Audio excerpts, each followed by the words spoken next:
Të vritesh për një kafe, të vritesh për parkimin e makinës, apo edhe të përfundoj në tragjedi edhe një fjalë në rrugë, pse më shef. Fatkeqësisht në Shqipëri ka ndodhur ngjarje të tilla. Çfarë po ndodh me shoqërinë shqiptare? Këto do të kemi mundësi të diskutojmë në këto momente.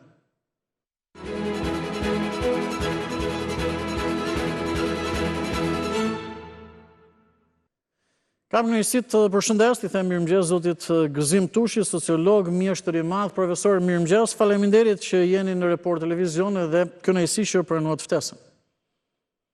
Faleminderit juve për ftesën. Faleminderit edhe një herë. Ngjarja e regjistruar në Manës Durrësit zotit Tushi ishte e radhës që përfundon në tragjedi. Dy të rinj, 23-33 vjeç humbën jetën, le të themi në një farë mënyre duke vrarë njëri tjetrin, sepse ashtu ishte edhe dinamika, sepse u ngrit pak toni i zërit, apo sepse kameriret i lokali i tha njërit prej djemve që ekspresi është figur dhe nuk mund të bëjë dot një kafe. Nuk di çfarë po ndodh me shoqërinë shqiptare dhe me mentalitetin që ne kemi, për të analizuar pas dhe elementet e tjerë. Pari ngushëllime familjeve të tyre që humbën jetën në mënyrë tragjike dhe në mënyrë pa merituar.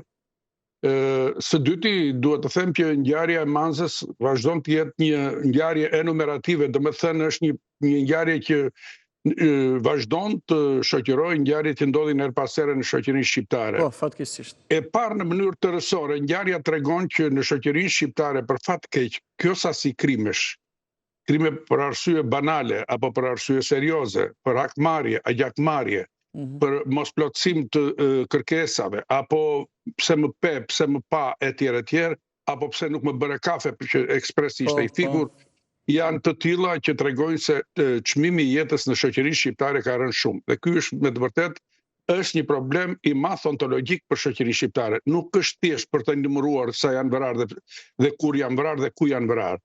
Sepse limfa e krimit në shoqërinë shqiptare është e përhapur gjithandej, sepse krimi ndeshet tani më në gjithë grup moshat, në zonat urbane dhe metropolitane dhe rurale, pra kemi një situatë që po të përmendja një sintagmë të një intelektuali amerikan siç është Ferit Zakaria, që thotë që kemi një lloj demokratizimi të krimit. Demokratizimi i krimit, domethënë që krimi është kaq shumë i përhapur sa që ka përfshirë individ nga të gjitha shtresat e shoqërisë.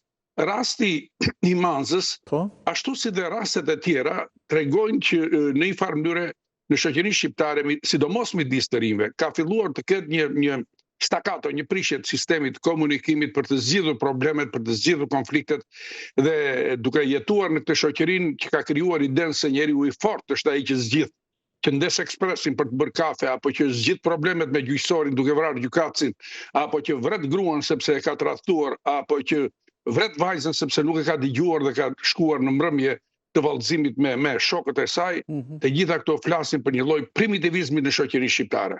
Nuk është fjala se nuk ka krim dhe në vendet e tjera dhe në vendet e perëndimit, por norma e krimit në shoqërinë tonë është shumë e lartë, është shumë shqetësuese, është ballkanike. Dhe kjo kërkon që ne të ngrëmë sinjalet e alarmit se çfarë po ndodh me shoqërinë shqiptare, ç'është ky degradim moral, ç'është ky niveli i ulët i çmimit të jetës, si mund të merret jeta e njeriu për gjëra të tilla kaq të parëndësishme, siç është ndezja e ekspresit për një kafe, apo një fjalë e thënë, apo pse më pet fejuar, pse më pet dashurën, apo që më ke marr pronën etj. Kështu që unë gjykoj që ne jemi në një situatë shumë të vështirë kur në shoqërinë shqiptare po shfaqen këto absolutisht të bishat njerëzore, ta njerëzit që nuk janë në sistemin e Homo sapiensit, po janë brenda një sistemi të njeriu të neandertalit. Shikoni, kur u bë revolucioni human, mua më bën shumë keq, duhet ta thaksoj, se është e rëndësishme.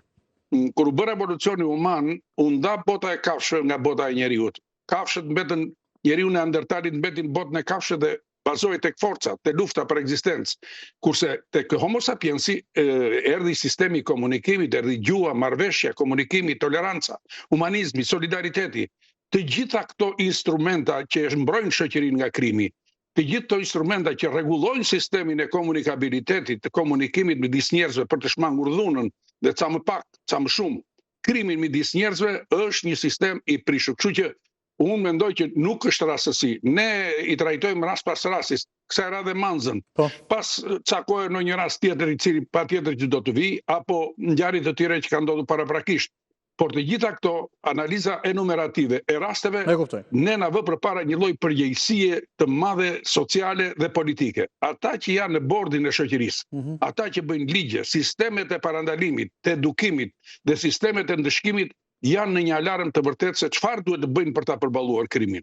Dhe unë mendoj që janë dy gjëra të rëndësishme që duhet bërë. Rasti Manzës është një këmban alarmi që do të thotë boll më. Nuk mund të vazhdojmë me rrjedhje të lirë të numërojmë krimet apo të bëjmë statistika të kriminalitetit në shoqërinë shqiptare duke ndjerë veten të lartë, duke i larë duart si Pons Pilati nga kjo e keqe.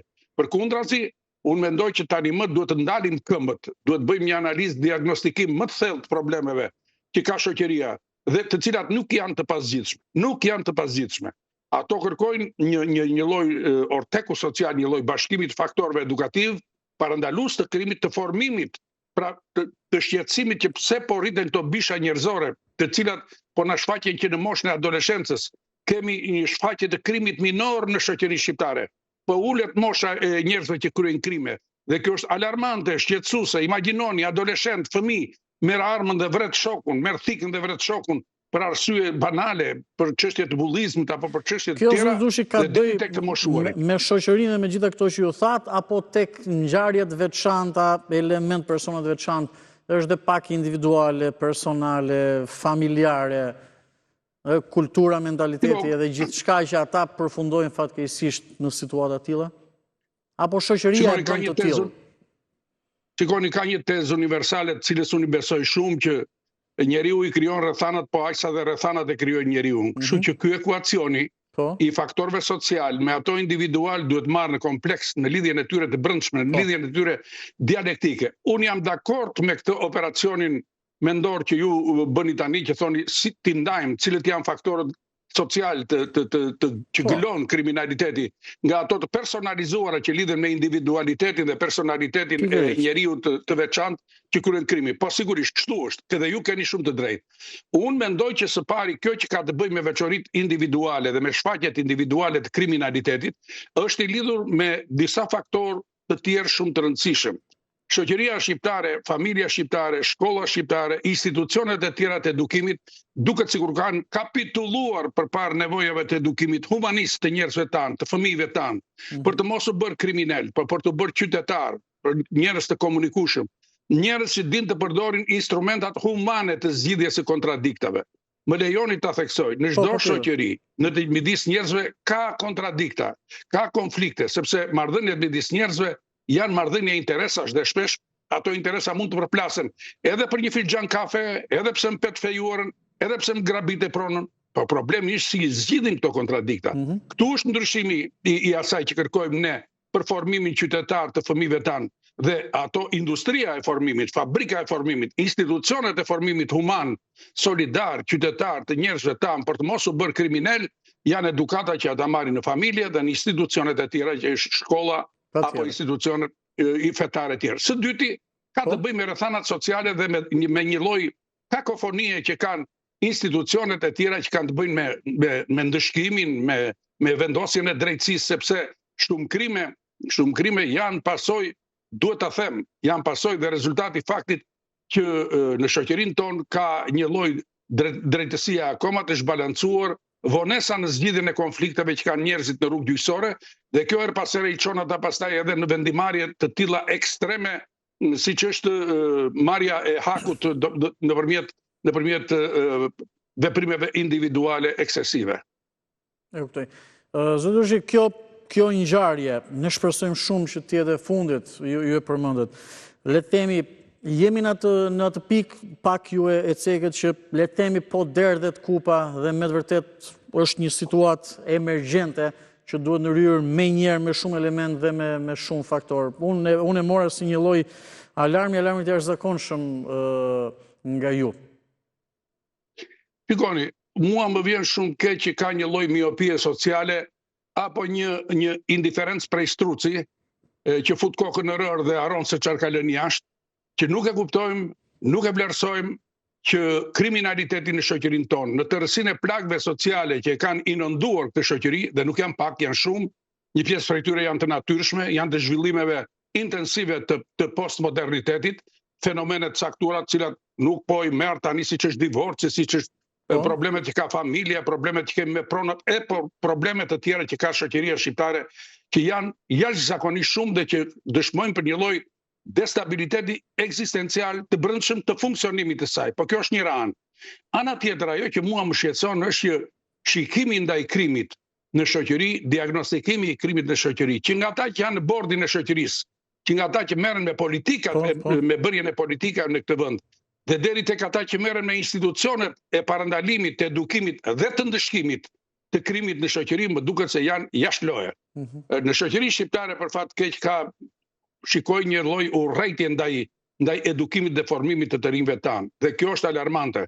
Nëse ne do ta braktisim procesin e edukimit në familje, nëse ne shkollën do ta reduktojmë në një institucion të thjeshtë të mësimdhënies, nëse indiferenca komunitare dhe mungesa e denoncimit të keqes sociale do vazhdojë të rritet, atëherë do të thotë që kriminaliteti do rritet dhe mbi të gjitha ne kemi arritur në një fazë ku krimi jo vetëm është bëri fort për shkak të një lloj ideologjie të forcës që për t'i zgjidhur problemet, por më duket që jemi në një fazë që ashtu në përdhëmb e themi flasim për një lloj solidariteti të kriminalëve, për ato që quhen erpasere grupe kriminale, grupe të strukturuara, e ca terma të tjera të cilat vetëm pse i përdorim mediatikisht apo politikisht, po pa i zbërthyer në esencën e tyre se çdo të thotë që krimi në shoqërinë shqiptare jo vetëm është individual, jo vetëm është intensifikuar në sasi dhe cilësi, por ka filluar të strukturohet.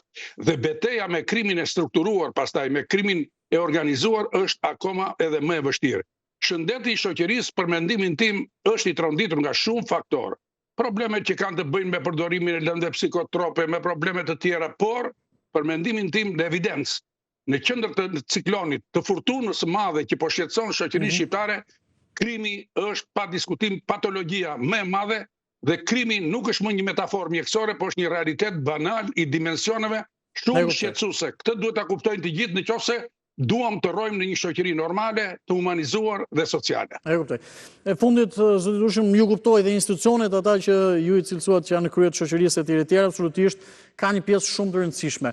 E fundit fare që unë dy pjesë dhe shkurt ju lutem është po ne në një farë mënyrë, unë, ju e tjerë. Unë dje pash për ngjarjen e Manzës e reagime edhe nga qytetarë që po e them në këtë mënyrë, megjithëse nuk do doja, ka një lloj niveli në shoqëri, të arsimuar e tjerë, që reagonin tronditur edhe gjithçka, por le themi kaq, nuk di ne çfarë duhet bëjmë, edhe diçka që ndoshta nuk na shkon ndërmend ta bëjmë me përditshmërinë apo me një veprim, ne që kemi në dorë diçka.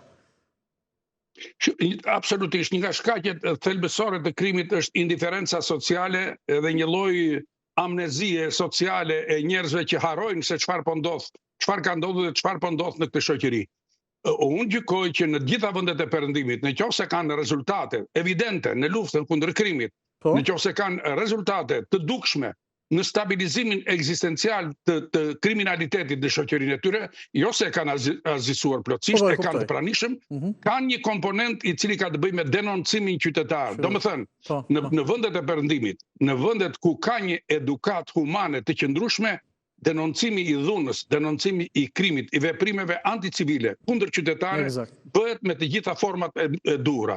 Ne më duket, nga që jemi të inunduar, kemi filluar të kemi një lloj sindrome, unë po e them përsëri, kjo është sindroma e budallajit. Çfarë është sindroma e budallajit? Ne shikojmë krimi që ndodhi në Manzë, apo krimi që ndodhi në shkollën në Fanoli, apo ku ka ndodhur në mënyrë të vazhdueshme dhe themi kjo s'ka punë me mua, kjo nuk lidhet me mua. Kjo lidhet me familjen e atyre që u ndodhi. Kjo është siguria e budallajit. Kjo shoqëri nuk mund të jetë indiferente të pres si t'i ndodhi asaj që të besoj që kriminaliteti është në shoqëri. Përkundrazi, një reagim kompakt civil qytetar do të ishte i faktor ndihmues për ta rregulluar këtë situatë të kriminalitetit në Shqipëri. E kuptoj. Zot Dushi, faleminderit. Faleminderit, kënaqësi që biseduam, ju uroj ditë të mbar. Faleminderit dhe juve ditë të mbar. Faleminderit edhe njerë, ishim me mjeshtrin e madh, me sociologun Gzim Tushi, dhe diskutuam fakt çfarë ndodh me shoqërinë shqiptare, dhe një bisedë me të vërtet për të reflektuar thellë, sepse gjithsecili ka një rol të rëndësishëm në shoqëri dhe absolutisht duhet ta luaj dhe jo të jetë indiferent. Kjo ishte edhe përgjigje pyetjes fundit që unë i bëra zotit